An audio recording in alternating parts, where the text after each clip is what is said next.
નમસ્કાર વિદ્યાર્થી મિત્રો, તપોવન સાયન્સ એકેડમી આપનું હાર્દિક સ્વાગત કરે છે। હું સતીશ સોજિત્રા લઈને આવું છું આપના માટે ધોરણ 12નું ચેપ્ટર નંબર 7 પી વિભાગના તત્વો।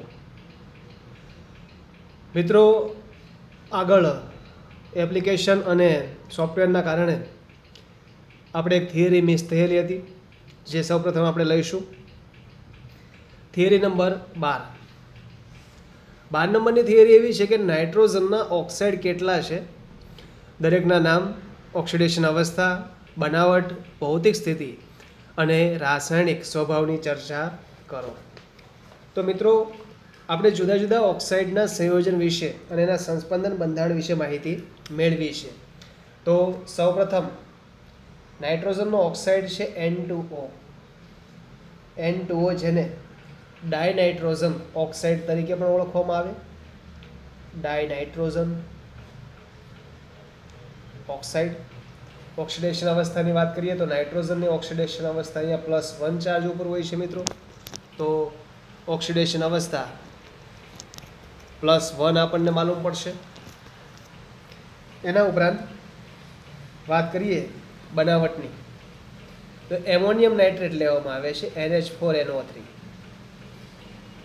એમોનિયમ નાઇટ્રેટને ગરમ કરીએ, હંમેશા યાદ રાખવાનું, એમોનિયાનો નાઇટ્રેટ સંયોજન હોય અથવા તો એમોનિયાનો સોલ્ટ હોય, તેને ગરમ કરવામાં આવે તો એમોનિયા વાયુ રિલીઝ કરશે, માટે એનો એક વાયુ રિલીઝ કરે કયો NH3। હવે ખાસ મિત્રો આપણે એ ધ્યાનમાં રાખવાનું છે કે પ્રક્રિયા કઈ થશે। તો એ નાઇટ્રોજન જે છે એનો ઓક્સિડેશનાંક -3 ચાર્જ ઉપર છે। અહીંયા આ નાઇટ્રોજન NO3- નો +5 ચાર્જ ઉપર જોવા મળે, તો અહીંયા -3 ઉપરથી +1 પર અને +5 ઉપરથી +1, એટલે કે અહીંયા ઓક્સિડેશન રિડક્શનની પ્રક્રિયા થઈને એક N2O આપે।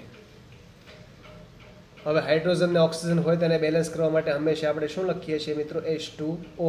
તો મિત્રો અહીંયા પણ આપણે H2O લખી શકીએ।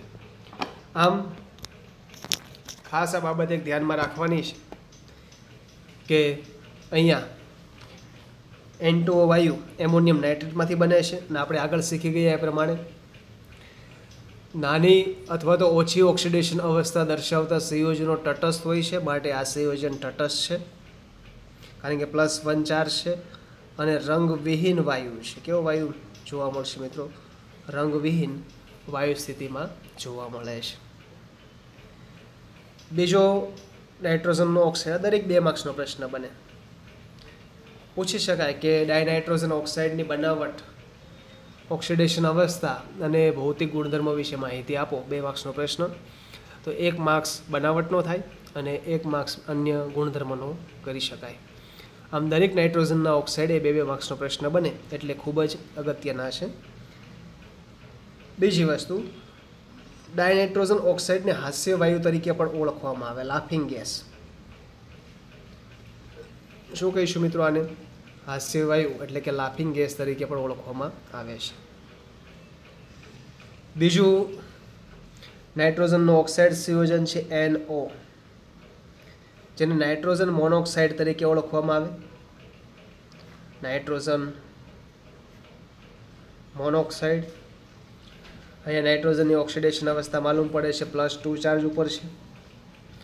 આને બનાવવા માટે NaNO2, FeSO4 અને H2SO4 ને ઉપયોગમાં લઈએ છીએ। એની વચ્ચે પ્રક્રિયા કરતા સૌપ્રથમ આપણે અહીંયા વાત કરીશું Fe નો ચાર્જ એનો +2 છે, એ +3 ઉપર જશે, Fe +3, એને બેલેન્સ કરવા માટે એનાયન કયા છે? SO4, તો Fe2SO4 ફાઇઝેક નિપજ મળે। બીજી વાત કરીએ, અહીંયાથી એક H+ રિમૂવ થાય, આ H+ ઓક્સિજન સાથે જોડાઈને શું આપશે મિત્રો? H2O બનાવે છે। હવે અહીંયા H+ રિમૂવ થાય તો બાકી શું રહી ગયું? HSO4-, પોઝિટિવ આયન કયો? Na+ સાથે જોડાય, NaHSO4 આપી દેશે, અને એક વસ્તુ જે મુખ્ય નિપજ આપણે બનાવવાની, એ કયો વાયુ બનાવવાનો છે? NO। તો આ રીતે આપણે નાઇટ્રોજન મોનોક્સાઇડ બનાવી શકાય। સમીકરણને બેલેન્સ કરીએ. બેલેન્સ કરવા માટે અહીંયા 2 આવશે, અહીંયા 2 લખી શકાય, 3h2SO4, અહીંયા આવશે 2 મિત્રો, અહીંયા 2 અને અહીંયા પણ શું લખી શકાય 2. તો સમીકરણને બેલેન્સ કરી શકાય. આગળ પણ કીધું તું, ફરીથી કહું છું કે ઓક્સિડેશન અવસ્થા જેની ઓછી છે, નીચી છે, તે તટસ્થ હોય છે. માટે આ વાયુ તટસ્થ છે. રંગવિહીન અવસ્થામાં છે તો રંગવિહીન વાયુ સ્વરૂપમાં જોવા મળશે. અગેન ફરીથી 2 માર્ક્સનો પ્રશ્ન. નાઇટ્રોજન મોનોક્સાઇડની બનાવટ અને ગુણધર્મો વિશે માહિતી આપો. ત્રીજા ઓક્સાઇડની વાત કરીએ, ડાયનાઇટ્રોજન ટ્રાયોક્સાઇડ. ડાયનાઇટ્રોજન ટ્રાયોક્સાઇડ મિત્રો, અહીંયા નાઇટ્રોજનની ઓક્સિડેશન અવસ્થા +3 માલુમ પડે છે. બનાવટ માટે NO અને N2O4 ને 250 કેલ્વિન તાપમાને પ્રક્રિયા કરતા N2O3 મેળવી શકાય. એટલે કે નાઇટ્રોજન મોનોક્સાઇડ અને ડાયનાઇટ્રોજન ટેટ્રોક્સાઇડ 250 કેલ્વિન તાપમાને પ્રક્રિયા કરતાં ડાયનાઇટ્રોજન ટ્રાયોક્સાઇડ બનાવી શકાય. અહીંયા ખાસ ધ્યાનમાં રાખવાનું, આ વાદળી રંગનો ઘન પદાર્થ છે. ઘન પદાર્થ છે અને હવે જેમ ઓક્સિડેશન આમ વધે એમ એસિડિક નેચર વધે છે, માટે એસિડિક સંયોજન છે. ખાસ ધ્યાનમાં રાખવાનું છે. વાદળી રંગનો ઘન પદાર્થ અને નેચર વાઇઝ એસિડિક ગુણધર્મ જોવા મળશે. ચોથી વાત કરીએ, NO2 નાઇટ્રોજન ડાયોક્સાઇડ છે.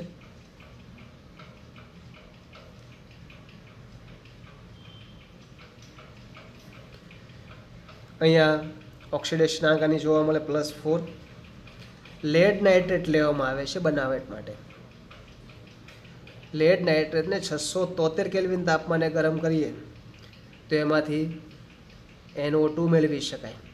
એક મળશે લેડ ઓક્સાઇડ PbO2 અને ઓક્સિજન વાયુ રિલીઝ થાય. અહીંયા પ્રક્રિયા સમીકરણ મિત્રો ખાસ સમજવાનું છે, ઓક્સિડેશન રિડક્શન પ્રક્રિયા કઈ રીતે થાય છે. અહીંયા લેડ જે છે એનો ચાર્જ +2 ચાર્જ ઉપર છે અને અહીંયા પણ લેડ જે છે એનો ચાર્જ કેટલો જોવા મળે +4. પ્રક્રિયા થઈ ઓક્સિડેશન. બીજી એક વસ્તુ, અહીંયા નાઇટ્રોજન જે છે એનો ઓક્સિડેશનાંક જોવા મળશે +5 ચાર્જ અને નાઇટ્રોજન +4. પ્રક્રિયા થશે રિડક્શનની. આ ઉપરાંત ઓક્સિજન જે છે માઇનસ ચાર્જ ઉપરથી 0 પર જશે. તો અહીંયા પણ પ્રક્રિયા મિત્રો કઈ જોવા મળશે, આ -2 ચાર્જ ઉપરથી ક્યાં જશે મિત્રો 0 પર. ઓક્સિડેશનાંકમાં વધારો, તો અહીંયા પણ પ્રક્રિયા ઓક્સિડેશનની જોવા મળે. આમ રેડોક્સ પ્રક્રિયા થઈને નાઇટ્રોજન ડાયોક્સાઇડ નિપજમાં મેળવી શકાય. આ કથ્થઈ રંગનો વાયુ છે, રંગ આનો કથ્થઈ છે, ખાસ ધ્યાનમાં રાખવાનો. આ રંગ ખાસ અગત્યનો. અને ઓક્સિડેશનાંક વધે છે એમ એસિડિક નેચર વધે, માટે સ્વભાવમાં એસિડિક જોવા મળે છે. તો આ ચોથો નાઇટ્રોજનનો ઓક્સાઇડ સંયોજન હતો. હવે વાત કરીએ મિત્રો 5 નંબરનો નાઇટ્રોજનનો ઓક્સાઇડ સંયોજન. એ છે ડાયનાઇટ્રોજન ટેટ્રોક્સાઇડ N2O4, જેનો હમણાં આપણે ઉપયોગ કરેલો હતો બનાવટમાં. ડાયનાઇટ્રોજન ટેટ્રોક્સાઇડ. અહીંયાનો ઓક્સિડેશનાંક જોવા મળશે મિત્રો +4. હવે NO2 વાયુને ઠંડક આપવામાં આવે, ઠંડુ પાડવામાં આવે તો N2O4 બને. અને N2O4 ને ગરમ કરીએ તો NO2 વાયુ મેળવી શકાય. એટલે ખાસ આ ધ્યાનમાં રાખવાનું. આ MCQ માટે પણ અગત્યનું છે, કારણ કે NO2 વાયુ જે છે કથ્થઈ રંગનો છે, જ્યારે ડાયનાઇટ્રોજન ટેટ્રોક્સાઇડ જે છે એ રંગવિહીન પદાર્થ છે. રંગવિહીન ઘન પદાર્થ છે અને ઘણી વખત આ પ્રવાહી અવસ્થામાં પણ જોવા મળે છે. એટલે પ્રશ્ન આવો પૂછી શકાય, નાઇટ્રોજનના કયા ઓક્સાઇડને ઠંડો પાડતા N2O4 મેળવી શકાય? તો NO2. અથવા તો નાઇટ્રોજનના રંગવિહીન ઘન અથવા પ્રવાહી પદાર્થને ગરમ કરતા કથ્થઈ રંગનો વાયુ મળે છે તો એ પદાર્થ કયો હશે? તો કયો આવશે મિત્રો? N2O4. એટલે આ ખાસ મિત્રો ધ્યાનમાં રાખવાનું છે MCQ માટે. અને હમણાં જ વાત કરી ઓક્સિડેશનાંક વધે એમ એસિડિક નેચર વધે છે, માટે સ્વભાવમાં આ બંને ખરેખર તો કેવા છે? એસિડિક ગુણધર્મ દર્શાવે છે એવું કહી શકીએ. છેલ્લો નાઇટ્રોજનનો ઓક્સાઇડ N2O5 એટલે કે ડાયનાઇટ્રોજન પેન્ટોક્સાઇડ. ઓક્સિડેશનાંક +5 જોવા મળે. આની બનાવટ HNO3 સાથે લેવામાં આવે છે. HNO3ની ફોસ્ફરસ પેન્ટોક્સાઇડ સાથે પ્રક્રિયા કરતા એક HPO3 આપે એસિડ, અને બીજું મેળવી શકાય N2O5. તો અહીંયા સમીકરણને બેલેન્સ કરીએ 4HNO3 આવશે, અહીંયા 4 મૂકી શકાય, અહીંયા મિત્રો આવશે 2. તો આ રીતે આપણે N2O5 બનાવી શકાય. આ પણ મિત્રો રંગવિહીન ઘન પદાર્થ છે અને ઓક્સિડેશનાંક વધારે છે +5, માટે નેચરમાં એસિડિક ગુણધર્મ દર્શાવે છે એવું કહી શકીએ છીએ. અહીંયા કોષ્ટક દર્શાવું છું, જેનો સ્ક્રીનશોટ મિત્રો આપણે જોઈ લેવાનો છે.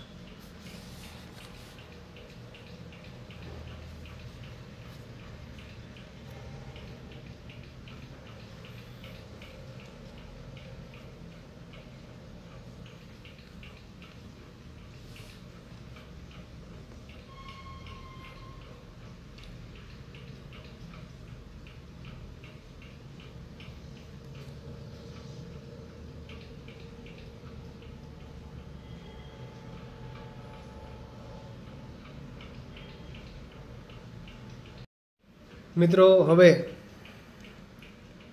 રેગ્યુલર લેક્ચર પ્રમાણે આગળના લેક્ચરની વાત કરીએ અથવા તો આગળની થિયરીની વાત કરીએ તો ફોસ્ફરસના અપરૂપો વિશે માહિતી આપો. તો મિત્રો ફોસ્ફરસના ઘણા બધા અપરૂપો મળી આવે છે, પરંતુ તે પૈકી એક સફેદ ફોસ્ફરસ, લાલ ફોસ્ફરસ અને ત્રીજું કાળો ફોસ્ફરસ અગત્યના છે.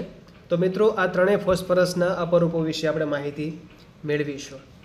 આમાંથી પ્રથમ ફોસ્ફરસ જે છે એની વાત કરીશું તો સફેદ ફોસ્ફરસ. ફોસ્ફરસનો અણુ જે છે P4 સ્વરૂપે અસ્તિત્વ દર્શાવતો હોય. તો સૌપ્રથમ આપણે એની આકૃતિની વાત કરીએ તો એમાં ફોસ્ફરસના 4 પરમાણુઓ એકબીજા સાથે જોડાયેલા જોવા મળશે. હવે વાત કરીએ એ પ્રમાણે ફોસ્ફરસની બાહ્યતમ કક્ષામાં ઇલેક્ટ્રોનની સંખ્યા 5 હોય છે. દરેક પાસે મિત્રો 5 ઇલેક્ટ્રોન છે. એમાંથી 3 ઇલેક્ટ્રોન ભાગીદારીના બંધ બનાવે છે, જે આપણે આકૃતિ દ્વારા શીખીએ. તો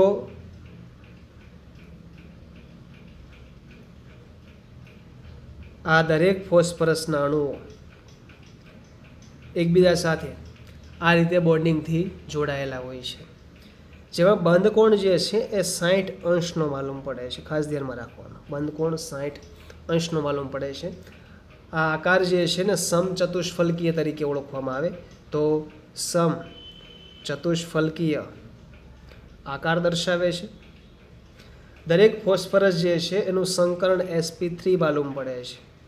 દરેક ફોસ્ફરસનું સંકરણ sp3 છે અને અહીંયા 6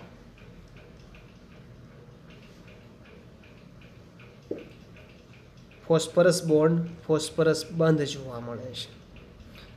ખાસ ધ્યાનમાં રાખવાનું છે. સોરી, 6 નહીં પણ 6 કરતાં વધારે, પરંતુ બધા બોન્ડ જે છે સિગ્મા હોય છે. કયા પ્રકારના છે? સિગ્મા બોન્ડ છે. હવે વાત કરીએ સામાન્ય ગુણધર્મોની. તો મોટાભાગે સફેદ ફોસ્ફરસ ઔદ્યોગિક સંશ્લેષણથી બનાવવામાં આવે છે.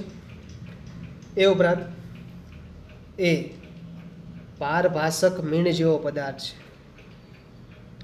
પારભાષક મીણ જેવો ઘન પદાર્થ જોવા મળે છે. એ ઉપરાંત તે ઝેરી હોય છે, પાણીમાં અદ્રાવ્ય છે, પરંતુ CH2 એટલે કે કાર્બન ડાયસલ્ફાઇડ જેવા દ્રાવ્ય છે અને અંધારામાં દીપ્ત થાય છે. અંધારામાં દીપ્ત એટલે કે ગ્લો થાય છે. ગ્લો થાય છે મિત્રો, એનો અર્થ એવો થાય કે અંધારાની અંદર ચળકાટ દર્શાવે છે, ચમકે છે એવું કહી શકાય. ખાસ અગત્યની ગુણધર્મો છે: પારભાષક મીણ જેવો સફેદ ઘન પદાર્થ છે, ઝેરી છે, પાણીમાં અદ્રાવ્ય પરંતુ કાર્બન ડાયસલ્ફાઇડ જેવા દ્રાવકમાં દ્રાવ્ય અને અંધારામાં ચળકાટ દર્શાવે છે. નિષ્ક્રિય વાતાવરણની અંદર આ સફેદ ફોસ્ફરસને નિષ્ક્રિય વાતાવરણમાં ઉકાળતા NaOH દ્રાવ્ય થઈને ફોસ્ફીન આપે છે. આ ખાસ અગત્યનું પ્રક્રિયા સમીકરણ ફરજિયાત ધ્યાનમાં રાખવાનું. P4 એ નિષ્ક્રિય વાતાવરણમાં NaOH સાથે પ્રક્રિયા આપે, NaOH નું જલીય દ્રાવણ હોય એટલે, તો ફોસ્ફીન આપે છે PH3. હવે અહીંયા 0 ઓક્સિડેશનાંક ઉપરથી આવે છે -3 એટલે પ્રક્રિયા થશે રિડક્શન. તો કોઈકનું ઓક્સિડેશન થવું જોઈએ, બરાબર છે. તો ઓક્સિડેશન થવા માટે અન્ય એક નિપજ આપણને મળે છે NaH2PO2, જેને સોડિયમ હાઇપોફોસ્ફાઇડ કહેવાય છે. સોડિયમ હાઇપોફોસ્ફાઇડ, જેમાં ફોસ્ફરસનો ઓક્સિડેશનાંક માલુમ પડે છે +1. આ -0 ઉપરથી -3 અને 0 ઉપરથી +1. આમ અહીંયા આ પ્રક્રિયા વિષમીકરણની આપે છે એમ કહી શકાય. ઓક્સિડેશન રિડક્શન બંને ફોસ્ફરસ અનુભવે છે. ટૂંકમાં ખાસ આ વસ્તુ ધ્યાનમાં રાખવાની છે કે નિષ્ક્રિય વાતાવરણમાં ફોસ્ફરસ NaOH સાથે પ્રક્રિયા કરીને PH3 એટલે કે ફોસ્ફીન આપે છે. બીજી વસ્તુ, આપણે હમણાં જ એના બંધારણ વિશે માહિતી મેળવી, જેમાં દરેક ખૂણો જે છે 60 અંશનો માલુમ પડે. પરિણામે P4ના અણુની અંદર કોણીય તાણ ઉત્પન્ન થાય છે અને તાણના કારણે એ બોન્ડ સરળતાથી બ્રેક થઈ શકે, માટે સફેદ ફોસ્ફરસ ઓછો સ્થાયી છે. સફેદ ફોસ્ફરસ ઓછો સ્થાયી માલુમ પડે અને સામાન્ય પરિસ્થિતિની અંદર અન્ય ઘન અવસ્થાઓ કરતાં વધારે પ્રતિક્રિયાત્મક છે, માટે એવું લખી શકાય વધુ પ્રતિક્રિયાત્મકતા દર્શાવે છે. એ ઉપરાંત ખાસ એક વસ્તુ ધ્યાનમાં રાખવાની કે ફોસ્ફરસના અણુઓ વચ્ચેનો જે આ બોન્ડ છે આ વીક બોન્ડિંગ હોય છે, અને વીક બોન્ડિંગ હોય એટલે બોન્ડ સરળતાથી બ્રેક કરી શકાય, માટે આની પ્રતિક્રિયાત્મકતા વધારે છે. પ્રતિક્રિયાત્મકતા કેવી જોવા મળે છે મિત્રો? વધારે, માટે ખાસ ધ્યાનમાં રાખવાનું છે. હવે જેની પણ પ્રતિક્રિયાત્મકતા વધારે હોય એને ક્યાંક સંગ્રહ આપણે કરવો પડે, તો પાણીમાં અદ્રાવ્ય હોવાથી સંગ્રહ પાણીમાં કરવામાં આવે છે. આમ પણ ખાસ ધ્યાનમાં રાખવાનું, સંગ્રહ પાણીમાં કરવામાં આવે છે, કારણ કે સામાન્ય રિએક્શનની તરે સરળતાથી આપી શકે. સફેદ ફોસ્ફરસ પ્રતિક્રિયાત્મક તો હોવાથી હવા સાથે પણ રિએક્શન આપે અને સફેદ ધુમાડો આપે છે ફોસ્ફરસ પેન્ટોક્સાઇડનો. P4+, હવામાં ઓક્સિજન સાથે પ્રક્રિયા આપે તો P4O10 ફોસ્ફરસ પેન્ટોક્સાઇડ બનાવે, જેનો સફેદ ધુમાડો ઉત્પન્ન થાય છે, માટે એને હવામાં ખુલ્લો રાખી શકાતો નથી. આમ આનો સંગ્રહ મિત્રો આપણે પાણીમાં કરવો પડે છે.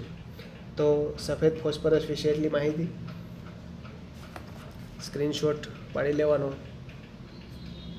મિત્રો આગળ ફોસ્ફરસનું બીજું અપરૂપ છે લાલ ફોસ્ફરસ. એના વિશે માહિતી મેળવીએ તો સફેદ ફોસ્ફરસને એટલે કે સફેદ ફોસ્ફરસને 573 કેલ્વિન તાપમાને નિષ્ક્રિય વાતાવરણમાં ગરમ કરવામાં આવે. નિષ્ક્રિય વાતાવરણમાં ગરમ કરવામાં આવે તો એમાંથી લાલ ફોસ્ફરસ મેળવી શકાય છે. સફેદ ફોસ્ફરસને 573 કેલ્વિન તાપમાને નિષ્ક્રિય વાતાવરણની અંદર ગરમ કરતાં લાલ ફોસ્ફરસ મળે છે. રંગ લાલ છે, આના ઉપરથી એવું લખી શકાય કે લોખંડ જેવો રાખોડી ચળકાટ દર્શાવે છે. રાખોડી રંગ ટૂંકમાં જોવા મળશે. વાસવિહીન છે, કોઈ પણ પ્રકારની વિશિષ્ટ સ્મેલ આપતો નથી. બિનઝેરી છે અને એ ઉપરાંત પાણી અને કાર્બન ડાયસલ્ફાઇડ CH2 બંનેમાં અદ્રાવ્ય છે. એટલે ખાસ આ ગુણધર્મ ધ્યાનમાં રાખવાના કે સફેદ ફોસ્ફરસ કાર્બન ડાયસલ્ફાઇડમાં દ્રાવ્ય, જ્યારે લાલ ફોસ્ફરસ એ કાર્બન ડાયસલ્ફાઇડમાં અને પાણી બંનેમાં અદ્રાવ્ય જોવા મળે છે. સફેદ ફોસ્ફરસ કરતાં પ્રતિક્રિયાત્મકતા ઓછી, સફેદ ફોસ્ફરસ કરતાં પ્રતિક્રિયાત્મકતા ઓછી દર્શાવે છે અને અંધારામાં દીપ્ત પામતો નથી, એટલે કે અંધારાની અંદર ચળકાટ દર્શાવતો નથી. ચળકાટ દર્શાવતો નથી એવું કહી શકાય. ઉપયોગ જે છે એ ખાસ દિવાસળી બનાવવા માટે ઉપયોગી.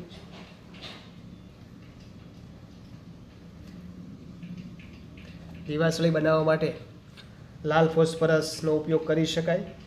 તે પોલિમેરિક સંયોજન છે. પોલિમેરિક સંયોજન એટલે કે એમાં P4ના અણુઓ એકબીજા સાથે જોડાઈને શૃંખલામય રીતે ગોઠવાયેલા છે. ધારો કે વાત કરીએ તો આ P4નો એક અણુ છે,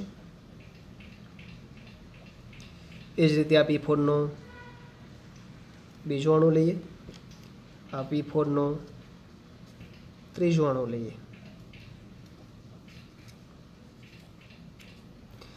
તો આ દરેક અણુઓ એકબીજા સાથે બોન્ડથી જોડાયેલા છે. આમ પોલિમેરિક રચના છે, એ શૃંખલામય સંયોજન જોવા મળે છે લાલ ફોસ્ફરસનું.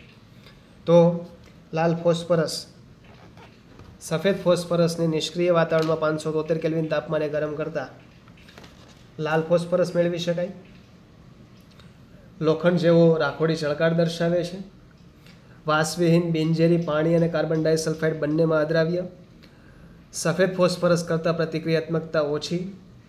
અંધારામાં ચળકાટ પામતો નથી, એટલે કે દીપ્ત થતો નથી. દિવાસળી બનાવવા માટે ઉપયોગી છે અને પોલિમેરિક સંયોજન છે. આમ શૃંખલામય સંયોજન જોવા મળે છે. લાલ ફોસ્ફરસ માટે સ્ક્રીનશોટ પાડી લેવાનો. 3 ફોસ્ફરસ આપણા માટે અગત્યના છે, કારણ કે આ ફોસ્ફરસ પરથી તફાવત પૂછી શકાય. તો ખાસ પ્રતિક્રિયાત્મકતા ધ્યાનમાં રાખવાની. આપણે કયા સંયોજનમાં દ્રાવ્ય છે, અદ્રાવ્ય છે, એ વસ્તુ પણ ધ્યાન રાખવાની. અંધારામાં સફેદ ફોસ્ફરસ દીપ્ત પામે છે, ચળકાટ દર્શાવે. લાલ ફોસ્ફરસ ચળકાટ દર્શાવતો નથી.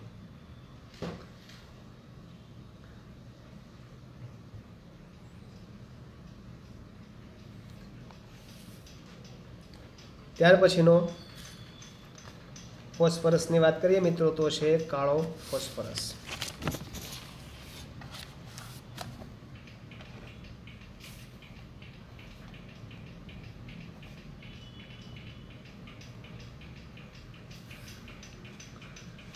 કાળો ફોસ્ફરસ લાલ ફોસ્ફરસને ઊંચા દબાણે ગરમ કરવામાં આવે ત્યારે તેના બે સ્વરૂપે મળે છે. એક આલ્ફા કાળો ફોસ્ફરસ અને બીજું છે બીટા કાળો ફોસ્ફરસ. એટલે કે લાલ ફોસ્ફરસને ગરમ કરતા કાળો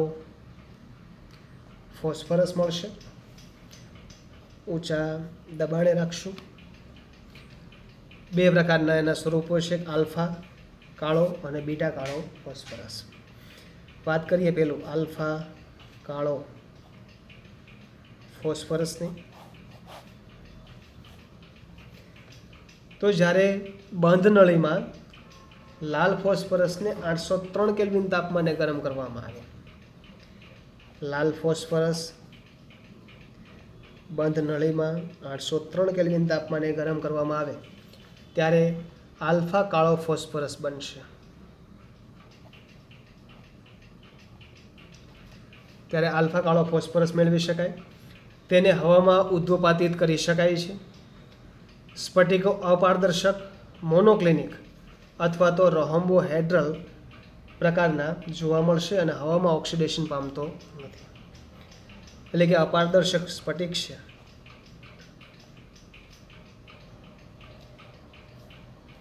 મોનોક્લિનિક જે ઘન અવસ્થા ચેપ્ટરની અંદર આપણે આકાર શીખીશું, અને રોમ્બોહેડ્રલ આ પ્રકારની બંધારણીય રચના આકાર જોવા મળે અને હવામાં ઓક્સિડેશન થતું નથી. ઓક્સિડેશનની પ્રક્રિયા આપતો નથી હવાની અંદર. આલ્ફા કાળો ફોસ્ફરસ. વાત કરીએ બીટા કાળો ફોસ્ફરસ. તો સફેદ ફોસ્ફરસને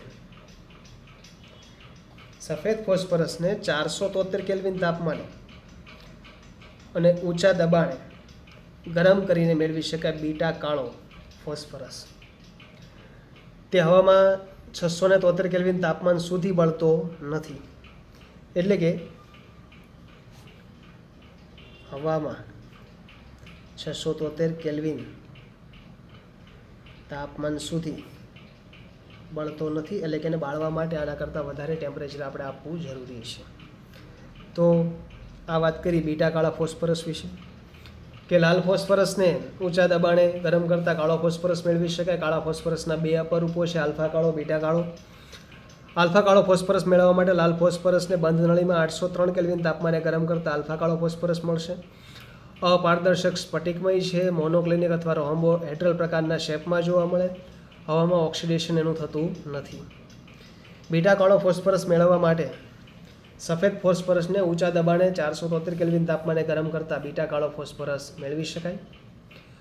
હવામાં 673 કેલ્વિન તાપમાન સુધી બળતો નથી. ખાસ એમસીક્યુ માટે સ્થાયીતાનો ક્રમ ધ્યાનમાં રાખવાનો. સ્થાયીતાનો ક્રમ સ્ટેબિલિટી ઓર્ડર છે, તો બધા કરતાં વધારે સ્ટેબલ છે કાળો ફોસ્ફરસ, પછી લાલ ફોસ્ફરસ અને પછી આવશે વ્હાઇટ ફોસ્ફરસ. મોર સ્ટેબલ કાળો છે અને સૌથી અસ્થાયી કહી શકાય સફેદ ફોસ્ફરસ. આના ઉપરથી પ્રતિક્રિયાત્મકતાનો ક્રમ દર્શાવી શકાય.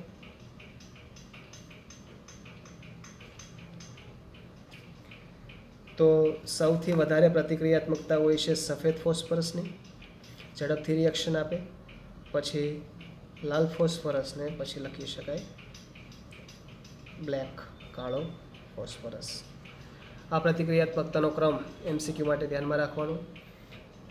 ત્રણે ફોસ્ફરસના અપરૂપો આપણા માટે અગત્યના છે, તો ત્રણે અપરૂપોને ખાસ ધ્યાનમાં રાખવાના. સ્ક્રીનશોટ પાડી લેવાનો મિત્રો.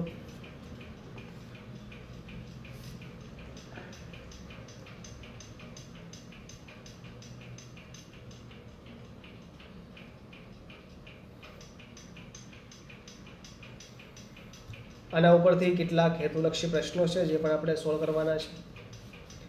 તો સફેદ ફોસ્ફરસને કેટલા તાપમાને ગરમ કરવાથી લાલ ફોસ્ફરસ મળે, જે હમણાં આગળ આપણે શીખ્યા. લાલ ફોસ્ફરસ કેવો ચળકાટ દર્શાવે, તો રાખોડી રંગનો. કાળા ફોસ્ફરસને કેટલા સ્વરૂપ છે, તો 2 આલ્ફા કાળો, બીટા કાળો. લાલ ફોસ્ફરસને કેટલા તાપમાને ગરમ કરતા આલ્ફા કાળો ફોસ્ફરસ મેળવી શકાય, તો 803 કેલ્વિન તાપમાને ગરમ કરવામાં આવે. સફેદ ફોસ્ફરસને કેટલા તાપમાને ગરમ કરતા બીટા કાળો ફોસ્ફરસ મેળવી શકાય, તો બીટા કાળા ફોસ્ફરસ માટે આપણે વાત કરી 473 કેલ્વિન તાપમાને બીટા કાળો ફોસ્ફરસ મેળવી શકીશું. તો આ દરેક પ્રશ્નો મિત્રો આપણે જાતે સોલ્વ કરીને લખવાના છે.